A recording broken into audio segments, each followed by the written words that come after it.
14 y 15, dice la Escritura: de estos también profetizó Enoc, séptimo desde Adán, diciendo: he aquí vino el Señor con sus santas decenas de millares, para hacer juicio contra todos y dejar convictos a todos los impíos de todas sus obras impías que han hecho impíamente, y de todas las cosas duras que los pecadores impíos han hablado contra él. No queda duda que este texto está refiriéndose a los impíos, a los pecadores, es decir, a aquellos que no han entregado sus vidas al Señor Jesucristo. En la humanidad hay dos principales grupos de personas: los santos y los impíos. Esto es, los que hemos entregado nuestras vidas al Señor Jesucristo y los que no lo han hecho. Solamente hay esos dos grupos. La iglesia, conformada por judíos y gentiles, hace parte de ese grupo de los creyentes, y el resto de la humanidad que no han recibido al Señor Jesucristo como su Salvador, hacen parte del otro grupo, el resto de la humanidad, y aquí Judas los menciona como los impíos. Ahora bien, la referencia aquí, en su sentido primario, es para los falsos maestros, de esos que tanto hemos venido hablando, falsos maestros o falsos cristianos.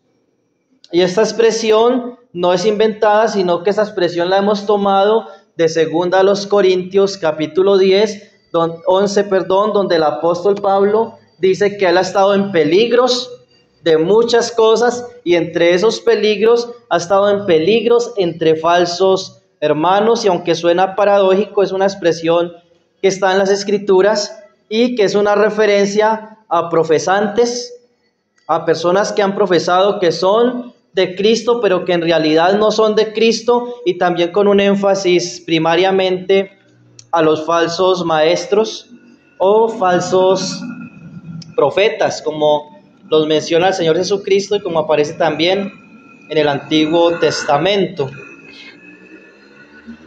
El texto comienza diciendo algo acerca de Enoc, y el texto dice que de estos profetizó también Enoc.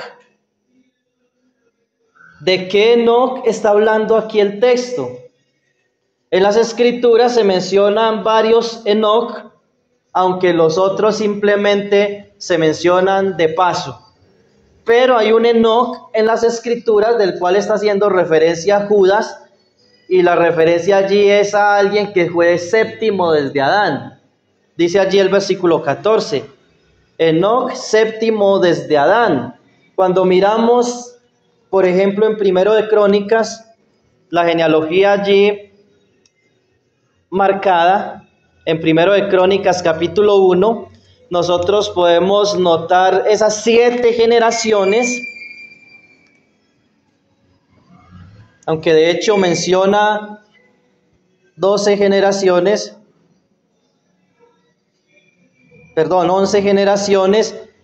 y podemos leer allí, 1 de Crónicas 1:1, dice: Adán, Set, Enos, Cainán, Mahalael, Jared, Enoc, Matusalén, Lamec, Noé, Sen, y Can y Jafet, que son hermanos de Sen.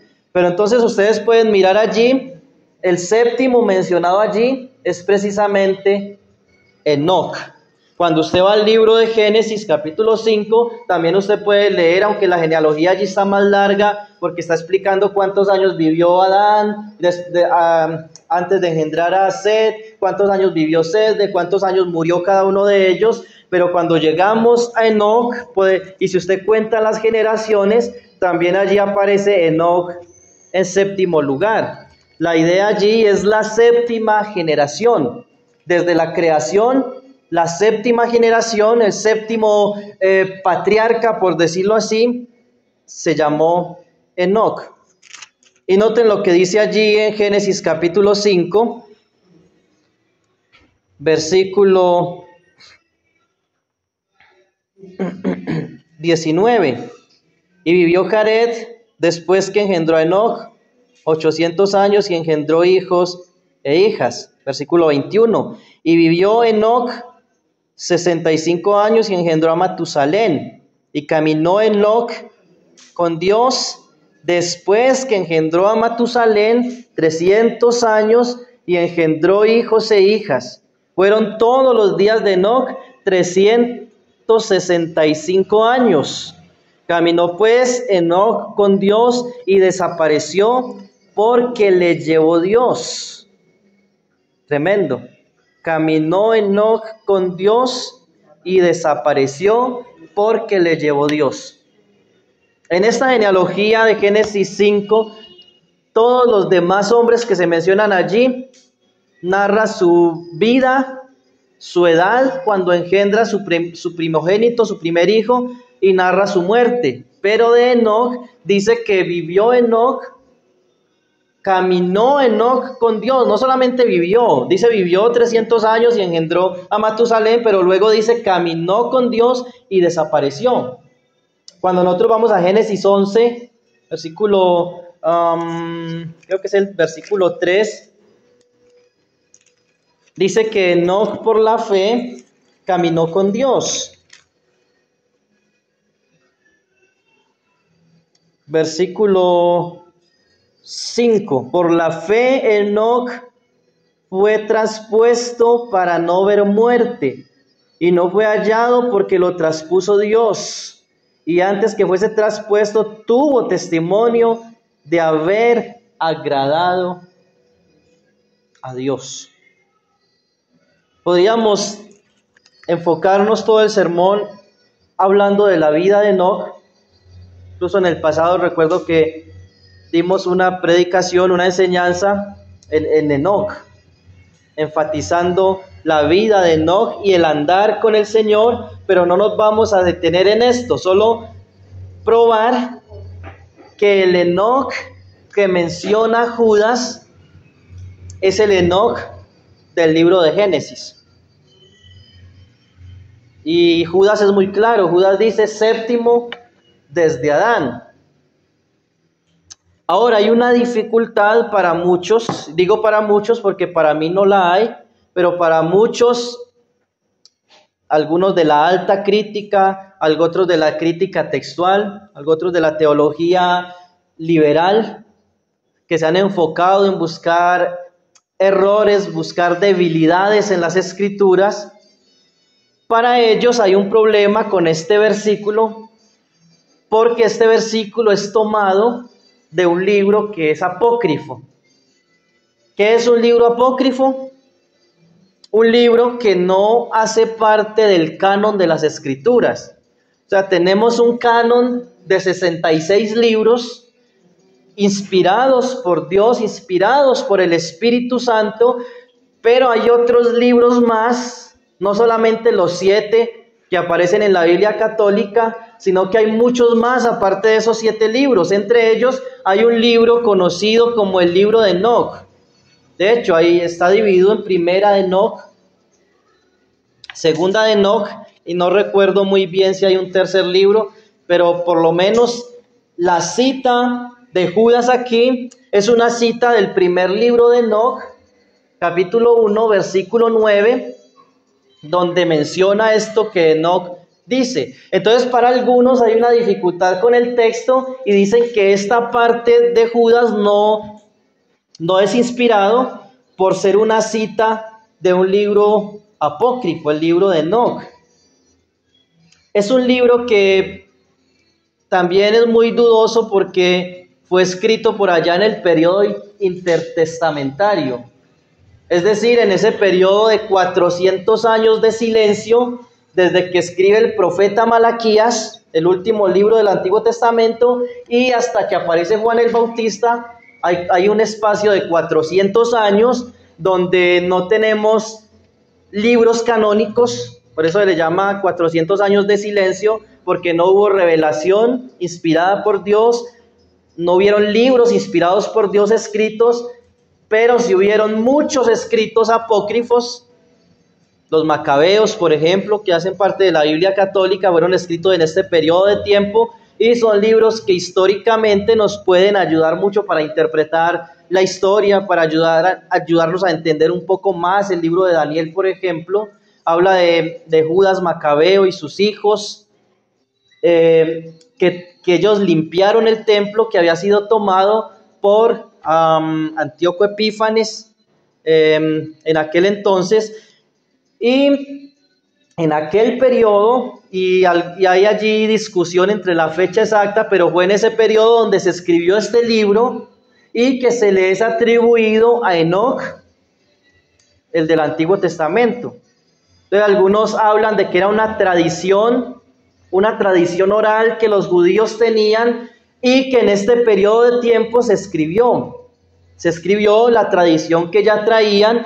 Y entre todo lo que se escribió acerca de los ángeles, se escribió acerca de Satanás, de los espíritus encarcelados y de muchas cosas. Y entre eso que escribió el autor del libro de Enoc, escribió lo que Judas citó en Judas, versículo 14. Entonces, y hay dudas de que el libro realmente haya sido escrito por Enoc o narrado por Enoc. Y algo claro es que Judas no está diciendo que el libro de Enoc sea inspirado. Eso debe quedar claro. Judas no está diciendo que el libro de Enoc sea un libro inspirado. Para algunos grupos de cristianos tienen este libro también como un libro inspirado, pero este libro tiene muchos problemas. Y Judas lo cita solamente haciendo referencia a una verdad que está escrita en este libro y que el Espíritu Santo da como verdadera. Por ejemplo, ¿se acuerdan cuando estudiamos los versículos que hablan acerca de que el arcángel Miguel peleó con Satanás por el cuerpo de Moisés? ¿Recuerdan que hace como unos 4 estudios atrás hablábamos de esto? Resulta que ese texto también es tomado de unos escritos llamados La Asunción de Moisés, que hablan de esa pelea del diablo con Miguel por el cuerpo de Moisés. No que estos escritos sean inspirados por el Espíritu Santo, pero sí el Espíritu Santo en su sabiduría tomó algo de ese libro que es verdad y nos lo reveló a nosotros. Es decir, que lo que Judas dice de la pelea del diablo y Miguel fue una realidad porque el Espíritu Santo nos lo está diciendo como una realidad, aunque la cita sea tomada de un libro que no es canónico. Como Pablo, cuando cita, por ejemplo, al filósofo Epiménides, allí en Tito, capítulo 1, versículo 12, él cita a este filósofo que dijo las siguientes palabras. Este filósofo dijo, los cretenses siempre mentirosos, malas bestias, glotones, etcétera, etcétera. Y Pablo dice, este testimonio es verdadero. Y Pablo está hablando, es inspirado por el Espíritu Santo. Cita a un filósofo griego, pero dice una verdad que el Espíritu Santo está inspirando. También Pablo citó a otro filósofo en Hechos 17, 28, que escribió hace mucho tiempo, mucho antes que Pablo, escribió porque el linaje suyo somos. Estos eran escritos de filósofos griegos, pero el Espíritu Santo inspira a Pablo para decir lo que dijo ese filósofo era una verdad, el linaje suyo somos. Y el otro texto que mirábamos como ejemplo era el texto de 1 Corintios, capítulo 15, versículo 33, que dice, no erréis, las malas conversaciones corrompen las buenas costumbres. Esto era un dicho en los tiempos de Pablo. Era algo así como un refrán. Las malas conversaciones corrompen las buenas costumbres, pero también Pablo lo escribió en 1 Corintios y el Espíritu Santo nos está diciendo, ojo, es una verdad que el Espíritu Santo, no que haya inspirado a los filósofos, no, inspiró a los apóstoles para decir que eso es una verdad. De la misma manera, Judas inspirado por el Espíritu Santo, nos dice que lo que escribió Enoc o lo que dijo Enoc, de lo que profetizó Enoc, es una realidad. Aunque aparezca en el libro de Enoc, el Espíritu Santo dice, esto es una verdad, porque está dando como un hecho de que de estos también profetizó Enoc. De otra manera, Judas estaría mintiendo. Y si Judas está citando a un apócrifo sin ser inspirado, y si este pequeño fragmento de las Escrituras no fuera inspirado por Dios, Judas nos estaría mintiendo, metiendo gato por liebre, y eso implicaría que entonces las Escrituras tienen errores. Y si las Escrituras tienen errores, si las Escrituras se equivocan, cualquier texto puede estar equivocado. Entonces la Biblia no es inerrante, entonces la Biblia no es suficiente, entonces apaguemos y vámonos. Pero creemos que toda la Escritura es inspirada por Dios. Y en este texto, Judas nos está diciendo que este Enoc profetizó acerca, número 1, de la segunda venida del Señor, y número 2, del juicio que trae el Señor Jesucristo cuando venga por segunda vez. Número 1, entonces, la profecía de la segunda venida del Señor Jesucristo. Es interesante, hermanos, mirar que Enoc vivió poco antes de un evento trascendental que marcó la historia de la humanidad. ¿Cuál fue ese evento que marcó la historia de la humanidad en el pasado? Que de hecho marcó el fin de una dispensación y el inicio de otra. ¿Cuál? El diluvio, ¿cierto? El diluvio. Enoc, séptimo desde Adán. ¿Quién hubo después de Enoc? Matusalén. ¿Quién hubo después de Matusalén? Refrésqueme en la memoria. Jared. Jared. Y después de Jared, ¿quién vino? Noé. Así que Enoc era el bisabuelo de Noé. El bisabuelo de Noé dio esta profecía muchos años antes del diluvio. Qué interesante ver que antes del diluvio el Señor haya dado revelación de la segunda venida. Ahora, esto no está en Génesis. Esta profecía no está en Génesis, pero el Espíritu Santo nos dice por medio de Judas que ese Enoc, muchos años, siglos antes de Noé, ¿cómo? Gracias, hermano. No es Jared, sino Lamec. Gracias, hermano. Lamec, padre de Noé. Matusalén, abuelo de Noé.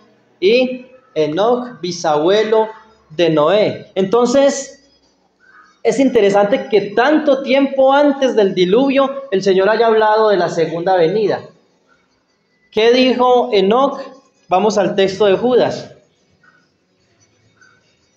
De estos también profetizó Enoc, séptimo desde Adán, diciendo: He aquí, vino el Señor con sus santas decenas de millares, para hacer juicio contra todos y dejar convictos a todos los impíos de todas sus obras impías que han hecho impíamente y de todas las cosas duras que los pecadores impíos han hablado contra él. Hay una interpretación aquí preterista. Algunos dicen que Enoc hizo referencia en aquel entonces al diluvio y que esto se cumplió cuando Dios vino en el diluvio a juzgar a esa generación, a toda la civilización que había en aquel entonces, con aquel juicio que fue un cataclismo mundial, donde solamente 8 personas fueron salvas. En el arca dice Primera de Pedro que solo 8 fueron salvos: Noé, su esposa, sus 3 hijos y sus 3 nueras. Y la otra interpretación, que es la que personalmente creo, es la interpretación de que allí se está refiriendo a la segunda venida del Señor Jesucristo, porque habla de todos los impíos. Y la palabra allí todos abarca precisamente a todos. No está hablando de toda esa generación, sino de todos los impíos. Ahora sabemos que ese juicio consiste no solamente en el infierno, sino que también habrá un juicio para todos los que vivan el día de la venida del Señor Jesucristo. Entonces, decía entonces que algunos entienden que está haciendo referencia a una venida del Señor en el diluvio para juzgar, otros que está haciendo referencia a la segunda venida de Cristo, que es futura, y algunos hermanos dicen que está hablando de las dos cosas, porque los profetas veían una profecía que tenía 2 o varios cumplimientos, como en el caso de la profecía de la venida del Mesías. Los profetas lo vieron junto: el Mesías viene, el Señor Jesucristo viene, y el Señor Jesucristo viene a reinar. Pero los antiguos del Antiguo Testamento, ellos entendían que cuando viniera el Mesías, inmediatamente iba a reinar. Lo que ellos no sabían, y la revelación que ellos no tenían muy clara, era que la venida del Mesías era en 2 etapas: su primera venida y su segunda venida. Entonces, al parecer, Enoc tiene esta profecía y tiene un cumplimiento en su generación, pero también un cumplimiento futuro. Y no es de extrañar, porque Génesis 3:15, muchísimo tiempo antes de Enoc, muchos cientos de años antes de Enoc, el Señor dio una profecía acerca de la primera venida del Señor Jesucristo. Dice que de la simiente de la mujer vendría uno que aplastaría la cabeza de la serpiente. ¿De quién estaba hablando? Del Señor Jesucristo. Entonces no es extraño que aún desde los orígenes, desde el libro de Génesis, nosotros veamos profecías aún de la segunda venida. Pero recuerden, este texto no está en Génesis. Enoc sí está en Génesis y fue en esas generaciones. Dice que vino, y es una manera de decir viene, porque Juan, por ejemplo, cuando él ve el Apocalipsis y escribe allí Apocalipsis, él habla muchas veces como que está viviendo las cosas en ese momento, o como algo que ya vivió, y él dice, miré y vi. O sea, él está viendo algo, y él está viendo la venida del Señor Jesucristo. Por ejemplo, en Apocalipsis 19, él está narrando la venida, él está narrando el juicio. En Apocalipsis 20, el juicio en el gran trono blanco, como algo que ya sucedió, pero es algo que va a suceder. Como por ejemplo cuando ve en Apocalipsis 4 la iglesia en el cielo. Él está narrando algo como algo que ya pasó, pero es algo que va a pasar. Los creyentes en el cielo, decía un hermano, yo estoy convencido que yo estaba allí. Yo estaba allí adorando al Señor. ¿Cómo así estaba? Pero entendemos, es una manera de decir, yo voy a estar allí. Porque Juan lo está dando como un hecho, como algo que ya vio, que va a suceder, pero lo da como un hecho. De esa misma manera, la profecía de Enoc dice, vino el Señor con sus santas decenas de millares. Y hay varias referencias que hablan acerca de decenas de millares. Por ejemplo, en Deuteronomio 32 hay una referencia a esto. También en Daniel, capítulo 7, versículo 10. Vamos allí un momento.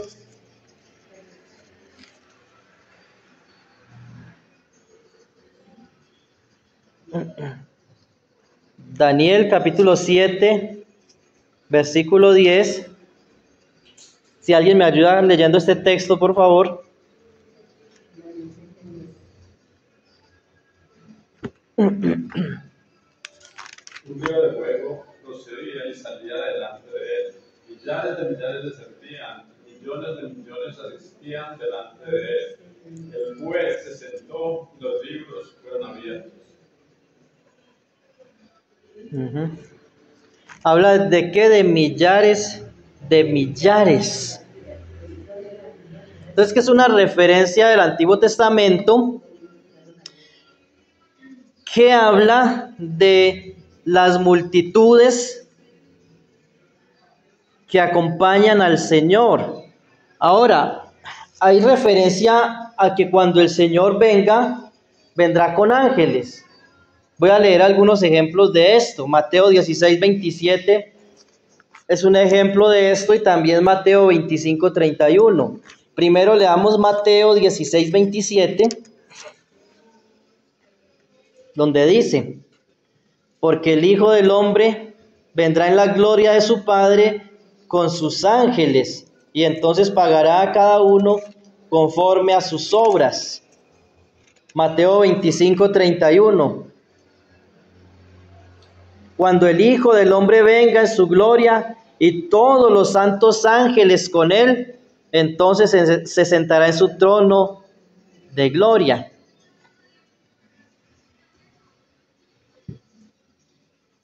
Hay referencia aquí a la venida del Señor Jesucristo con ángeles, pero también las Escrituras nos dan a entender, para algunos es un texto claro, como 1 Tesalonicenses 3:13, de que el Señor vendrá también con sus santos, haciendo referencia a los creyentes.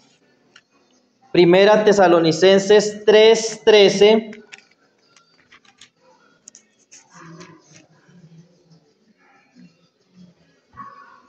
Para que sean afirmados vuestros corazones irreprensibles en santidad delante de Dios nuestro Padre, en la venida de nuestro Señor Jesucristo con todos sus santos. Esta expresión santos es una expresión que a menudo Pablo usa en el Nuevo Testamento, en las cartas, para referirse a los cristianos, para referirse a la iglesia. Entonces, el Señor dice que Él vendrá con sus ángeles, los ángeles de su poder. Hay otro versículo que dice de esa manera, y aquí Pablo dice viene con sus santos. También en Apocalipsis 19:14, Apocalipsis 19:14. Y yo sé, hermanos, que esto es complejo, este tema es complejo. Como mirábamos hace unos días un domingo y les decía, esto es complejo por la variedad de interpretaciones que hay al respecto. Entendemos que hay algunos hermanos que creen en que la venida del Señor es una sola, la segunda venida del Señor es una sola etapa, donde el Señor vendrá y ya, establecerá su reino inmediatamente y ya, no hay más, comienza el estado eterno. Pero otros santos, también en la historia de la iglesia, no solo desde el siglo XIX, sino aún desde algunos padres de la iglesia, han entendido que la segunda venida del Señor será en 2 etapas. Y por mucho tiempo yo tuve problema con esto, hasta que estudiando las profecías del Antiguo Testamento, vi que para los autores del Nuevo Testamento no había ningún problema que las profecías del Antiguo Testamento tuviesen un cumplimiento primario en el tiempo del profeta, un cumplimiento aún secundario con el regreso del cautiverio de Babilonia y con un cumplimiento aún en la primera venida del Señor Jesucristo, y que aún quedan cosas pendientes, como en la profecía de Joel, que Pedro en Hechos 2, él cita a Joel para decir lo que está pasando es algo que escribió Joel, que dijo que en los postreros días el Señor derramaría su espíritu sobre toda carne, los jóvenes soñarán sueños, los ancianos verán visiones, y mi espíritu será derramado sobre toda carne. Y luego dice, habrá señales en la luna, en el sol y en las estrellas. Habla de unas señales cataclísmicas que son muy similares a lo que el Señor narra en Mateo capítulo 24, y que hay otras profecías del Antiguo Testamento que también hablan de este tipo de señales, pero está en suspenso. O sea, en Pentecostés se cumplió parte de la profecía, pero hay una parte que, aunque algunos entienden que ya se cumplió todo y que allí es un lenguaje metafórico, hay otros hermanos que han entendido de que hay algo por cumplirse. Lo mismo Apocalipsis. Para algunos Apocalipsis ya se cumplió, para algunos y aún teólogos muy renombrados como R.C. Sproul, Apocalipsis se cumplió en el año 70 después de Cristo, con la invasión de los romanos a Jerusalén. Pero si leemos la Biblia sin prejuicios, nosotros vemos claramente que Apocalipsis habla de cosas que aún no se ha cumplido. Y lo que nosotros tenemos en Apocalipsis o en el Sermón del Monte de los Olivos es algo que tuvo un cumplimiento parcial en el año 70. Eso no se puede negar, porque en el año 70 se cumplieron varias cosas de las que el Señor Jesucristo dijo en el Sermón del Monte de los Olivos de Mateo 24 y 25, de Lucas 21 y de Marcos 13, pero que hay cosas que aún no se han cumplido, porque allí también habla de la venida del Señor con sus ángeles, y decir que todo se cumplió en el año 70, es decir entonces que Cristo ya vino por segunda vez. Y eso sería no sé si decirle herejía o simplemente decirle una interpretación muy, no sé cómo decirlo. ¿Cómo? Sí, una interpretación errónea, y las interpretaciones erróneas terminan en herejía. Entonces, hermanos, cuando dice el texto, no hemos leído Apocalipsis, ¿cierto? Cierro paréntesis, vamos a Apocalipsis 19:14, donde Juan dice allí: y los ejércitos celestiales vestidos de lino finísimo, blanco y limpio, le seguían en caballos blancos. Apocalipsis 19:8. Y a ella, ¿alguien sabe de quién está hablando ahí? ¿De quién es ella? ¿Y quién es la esposa? De Cristo. La iglesia, nosotros. Dice, a ella se le ha concedido que se vista de lino fino, limpio y resplandeciente, porque el lino fino es las acciones justas de los santos. Ahora, noten, la iglesia, a ella, los creyentes, se les ha concedido que se vistan de lino fino, y el versículo 14 dice: y los ejércitos celestiales vestidos de lino finísimo y blanco y limpio le seguían en caballos blancos.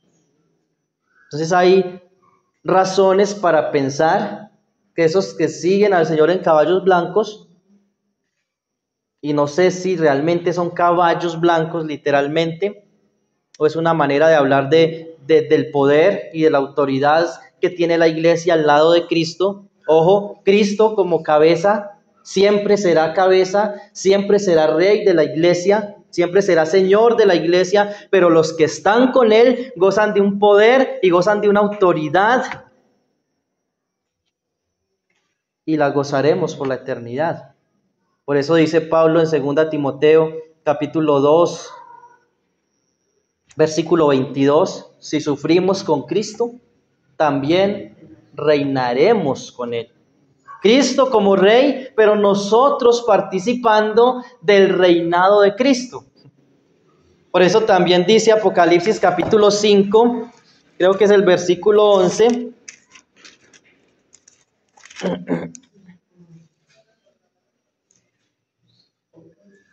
10, dice, y nos ha hecho para nuestro Dios reyes y sacerdotes, ¿y qué?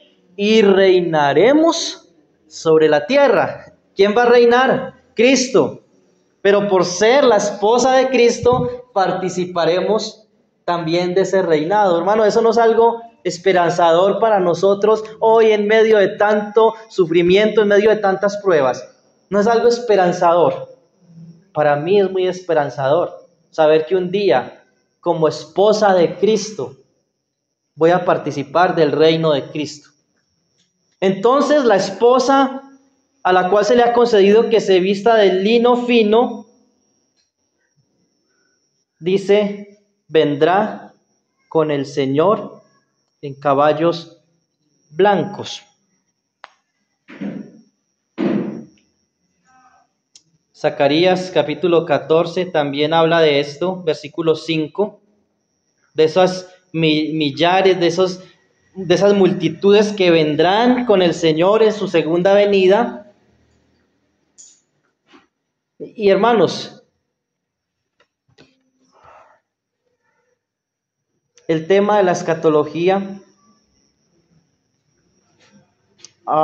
en las últimas años, diría yo, décadas, por la razón de los medios de comunicación, se ha enseñado mucho de escatología, se han escrito muchos libros de escatología, es decir, de las profecías del fin, y esto es bueno, pero también es un reto para nosotros, porque hay muchos maestros y muchos enseñan cosas diferentes, posiciones diferentes, aún entre buenos maestros. Porque ¿quién dice que Sproul no era un buen maestro? Sin embargo, él creía que todo se cumplió en el año 70. ¿Quién dice que hermanos como Alducín, por ejemplo, no son buenos maestros? Sin embargo, se le han ido las luces yéndose para el otro extremo, ¿cierto? Al calcular tiempos, calcular fechas. Entonces hay que tener mucho cuidado, aún hermanos que interpretan ciertas profecías y dicen que China es el cumplimiento de una profecía, que Rusia y que Donald Trump estaba en la Biblia y se está cumpliendo una profecía de Donald Trump. Hermano, hay que tener cuidado por tantas voces que nosotros escuchamos. Sin embargo, en la historia de la iglesia, los hermanos han sido muy cuidadosos con esto y tal vez por ese ser tan cuidadosos es que algunos mejor no tocan el tema. Muchos reformados, por ejemplo, ellos creen que la escatología es una doctrina que no es importante. De hecho, muchos de ellos en sus teologías sistemáticas, y lo digo porque tengo una teología sistemática de un hermano que es reformado, y cuando él habla de teología propia, de cristología, de la doctrina del Espíritu Santo, de la doctrina de la iglesia y otras doctrinas principales, él abarca mucho espacio para hablar de esto, pero cuando llega a la escatología, él solo dedica unas cuantas páginas para hablar muy general de el Señor viene por segunda vez, probablemente haya un milenio y al final estaremos con Él, pero es muy reducido porque para algunos hermanos este tema no es importante. Y uno entiende que algunos quieren evitar controversias, algunos quieren evitar confusión en la iglesia, pero hermanos, es importante. Porque la Biblia está permeada de profecías cumplidas y profecías por cumplirse. Cuando uno mira la Biblia desde Génesis, uno ve una cantidad de profecías del cautiverio en Egipto, por ejemplo, se le dan a Abraham, profecías del cautiverio en Babilonia, del cautiverio en Siria, del reino del norte, profecías del rey Ciro, profecías en Daniel vemos muchas profecías en cuanto a la primera venida del Señor, en cuanto a la segunda venida, la profecía de las 70 semanas de Daniel que da mucha luz para entender gran parte de todas estas profecías. Muchas de ellas se cumplieron, otras están por cumplirse. Entonces,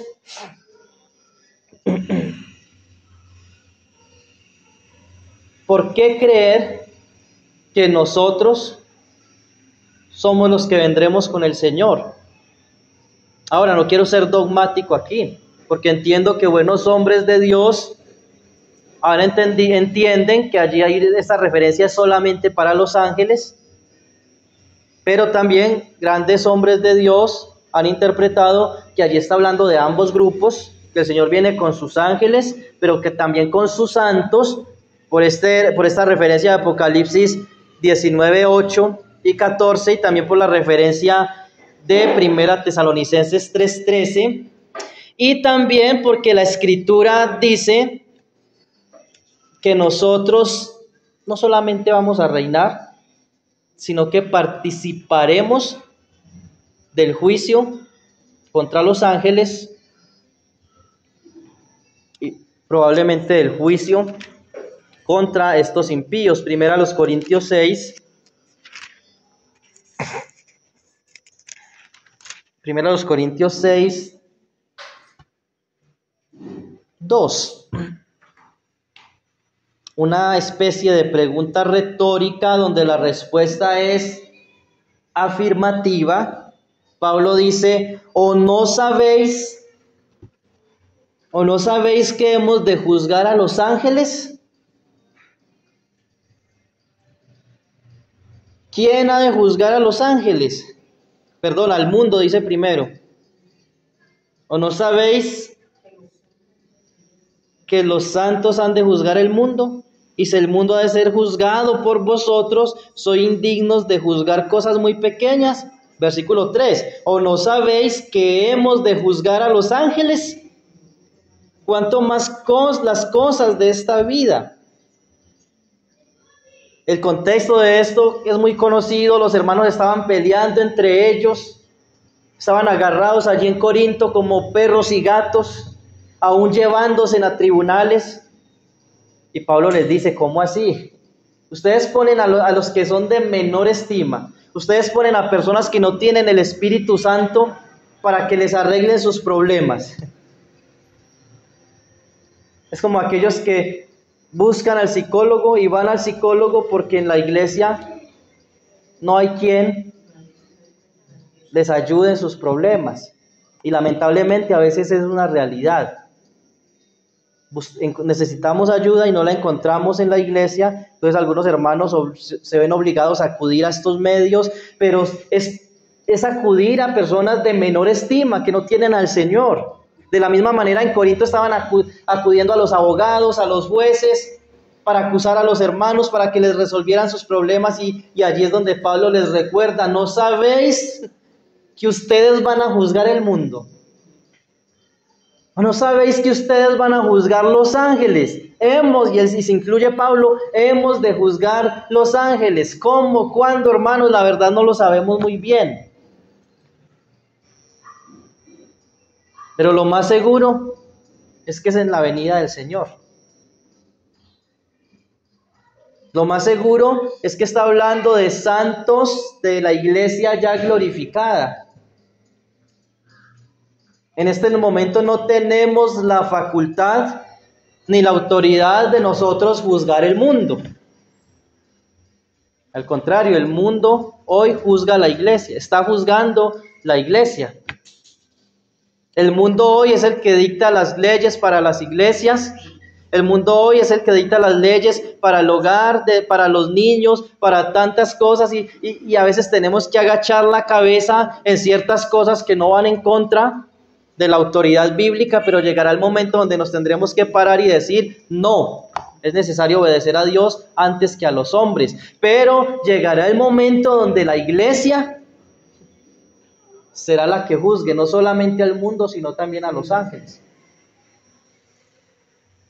Entonces, el hecho de que el texto diga que el Señor viene con sus santos tiene mucho sentido. Los falsos profetas y aquellos impíos, que menciona la expresión impío 4 veces allí en Judas, vamos a revisarlo nuevamente.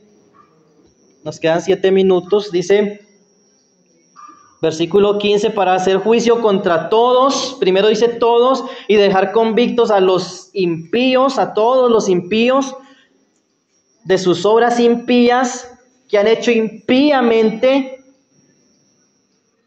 los pecadores impíos han hablado contra él. 4 veces aparece la expresión impío o impíamente o impíos.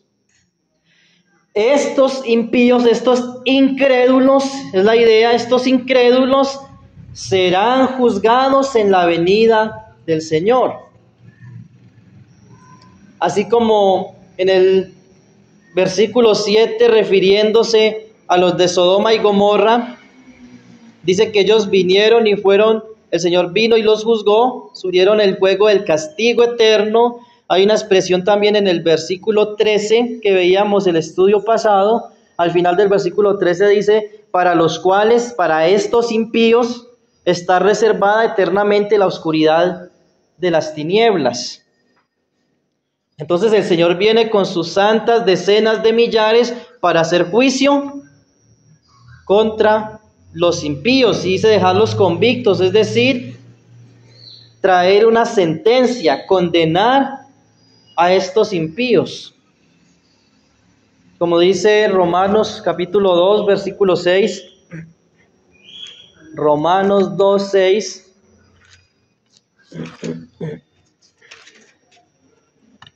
El cual pagará a cada uno conforme a sus obras. Judas dice al final, traer juicio contra los impíos que han hecho ¿qué? Impíamente. Y al final dice, sus obras impías. Y el Señor dice, el Señor juzgará a cada uno conforme a sus obras. También el versículo 16 de Romanos 2 dice, en el día en que Dios juzgará por Jesucristo los secretos de los hombres conforme a mi evangelio. Recuerden, hermanos, siempre el reino es de Cristo, pero Él nos hace partícipes de su reino. El juicio es de Cristo, pero Él nos hace partícipes de ese juicio, según 1 Corintios 6, 2 y 3. Segunda de Pedro 2:3, que es el texto paralelo. Segundo de Pedro, capítulo 2, versículo 3, dice, y por avaricia harán mercadería de vosotros con palabras fingidas, sobre los tales ya de largo tiempo la condenación no se tarda y su perdición no se duerme.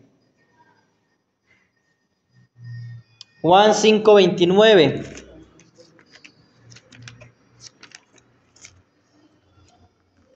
Evangelio de Juan, capítulo 5, versículo 29. Y los que hicieron lo bueno saldrán a resurrección de vida, mas los que hicieron lo malo a resurrección de condenación. Hay otros textos más en Juan que hablan de esto. Apocalipsis 25, también escrito por Juan, revelado por el Señor Jesucristo, dice,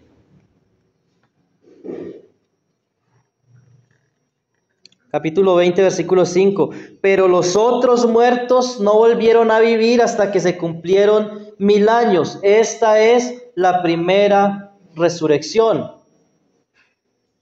Versículo 11 Y vi un gran trono blanco y al que estaba sentado en él, de delante del cual huyeron la tierra y el cielo, y ningún lugar se encontró para ellos. Y vi a los muertos, grandes y pequeños, de pie ante Dios, y los libros fueron abiertos, y otro libro fue abierto, el cual es el libro de la vida, y fueron juzgados los muertos por las cosas que estaban escritos en los libros según sus obras. Noten.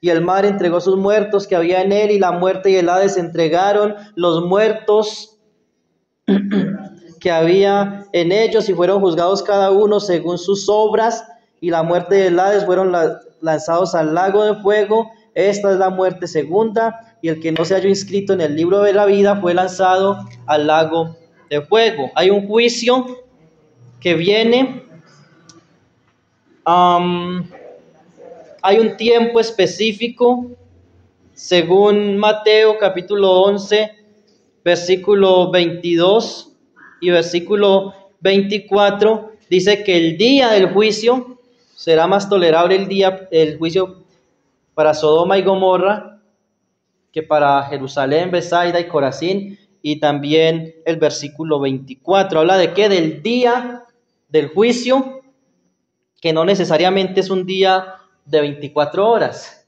así como la Biblia habla de los postreros días. No necesariamente son algunos días de 24 horas, sino que es una época de tiempo que comenzó en Pentecostés y todavía estamos en esos postreros días. El día de Jesucristo, el día del Señor, el día de Jehová, y aunque hay ciertas diferencias en cada uno de ellos, hablan de un día, de una época de juicio que vendrá. Y cuando estudiamos 2 de Pedro capítulo 3, que habla de esa segunda venida, habla de un juicio que vendrá sobre la tierra, que habrá fuego, que las cosas arderán, que las cosas se quemarán, y literalmente habla allí de un juicio que vendrá sobre esta tierra. Y la idea es sobre los impíos. Será un juicio especial sobre los impíos. Como dice también en 1 Timoteo 4:1, habla de ese día que el Señor juzgará. Hechos 17:31. También Mateo 12:36 dice que cada uno será juzgado por sus palabras, por lo que haya dicho, dará cuenta al Señor el día del juicio, por todo lo que hayamos dicho. Y menciono esto porque Judas dice allí también de estos falsos profetas que serán juzgados por las cosas impías que han hablado contra el Señor. Todas esas herejías serán juzgadas allí. Todas esas falsas doctrinas serán juzgadas allí. Todas esas malas obras, porque Judas está denunciando más que las falsas doctrinas el carácter moral de los falsos maestros y de los impíos. Segunda de Pedro 3:7 nos recuerda que ese juicio es seguro. Segunda de Pedro 3:5 nos recuerda que ese juicio es seguro. Estos ignoran voluntariamente que en el tiempo antiguo fueron hechos por la palabra de Dios los cielos y también la tierra que proviene del agua y por el agua subsiste. Versículo 6. Por lo cual el mundo de entonces pereció anegado en agua, pero los cielos y la tierra que existen ahora están reservados por la misma palabra, guardados para el fuego en el día del juicio y de la perdición de los hombres impíos. Segunda de Pedro 2:9, ahí atrásito dice: sabe el Señor librar de tentación a los piadosos y reservar a los injustos para ser castigados en el día del juicio. Y termino con 2 Tesalonicenses capítulo 1, versículo 5. Esto es demostración del justo juicio de Dios, para que seáis tenidos por dignos del reino de Dios, por el cual asimismo padecéis, porque es justo delante de Dios pagar con tribulación a los que os atribulan Ojo, la iglesia hoy está siendo atribulada. La iglesia hoy está en tribulación, pero cuando el Señor venga, traerá tribulación para los impíos. Eso es lo que está hablando aquí Pablo en 2 Tesalonicenses 1, donde dice: a los que os atribulan, Dios pagará con tribulación a los que os atribulan. Versículo 7, y a vosotros que sois atribulados, daros reposo con nosotros cuando se manifieste el Señor Jesús desde el cielo con los ángeles de su poder, en llama de fuego, para dar retribución a los que no conocieron a Dios ni obedecen al evangelio de nuestro Señor Jesucristo, los cuales sufrirán pena de eterna perdición, excluidos de la presencia del Señor y de la gloria de su poder, cuando venga en aquel día para ser glorificado con sus santos y ser admirado en todos los que creyeron, por cuanto nuestro testimonio ha sido creído entre vosotros. No nos hemos metido en esa parte de la venida por sus santos y la venida con sus santos. No sé si vieron marcado algún énfasis al respecto, pero eso será otro tema. Luego tal vez lo hablemos. El punto aquí es que cuando el Señor venga, traerá reposo para sus hijos y tribulación para los impíos. Reposo y tribulación. ¿Qué contraste? Paz, gozo, angustia, crujir de dientes, lloro. Hay un contraste entre los impíos y los santos. Gloria a Dios, dice Pablo, debemos dar siempre gracias a Dios. Versículo 3. Por vosotros, hermanos, debemos dar gracias a Dios, hermanos, porque aunque sabemos con certeza que el juicio viene sobre el mundo y sobre los impíos, si estamos en Cristo, eso para nosotros será un reposo, un refrigerio, gozo, estar siempre con el Señor. Que el Señor nos ayude a descansar en esa gloriosa esperanza, no solo porque vamos a reinar con Él, no solamente porque vamos a juzgar al lado de Él, sino porque disfrutaremos de Él, de ese reposo eterno. Él es nuestro reposo, Él es nuestro día de reposo, Él es. Por eso no adoramos un día, ni guardamos un día como lo guardaban en el antiguo pacto. Él es nuestro reposo y lo será por la eternidad. Y aunque ahora tal vez estemos pasando por tribulación, un día Él vendrá. Y muchos que hoy viven bacaneados, muchos que hoy viven como si Dios no existiera, en aquel día serán atribulados. Y los que han muerto sin Cristo y que se han burlado de Dios y que han rechazado a Dios, no se saldrán con la suya. Porque aparte del juicio y la tribulación que Él trae en su segunda venida, luego dice en el texto de Apocalipsis, serán lanzados al lago de fuego. No solo los que vivan cuando Cristo venga, sino todos los que resuciten, que rechazaron a Dios y a Cristo. Porque resucitarán también, pero para juicio nadie se saldrá con la suya. Pero los que estén vivos para la venida de Cristo, habrá una tribulación para esa generación. Padre, gracias te damos por tu palabra.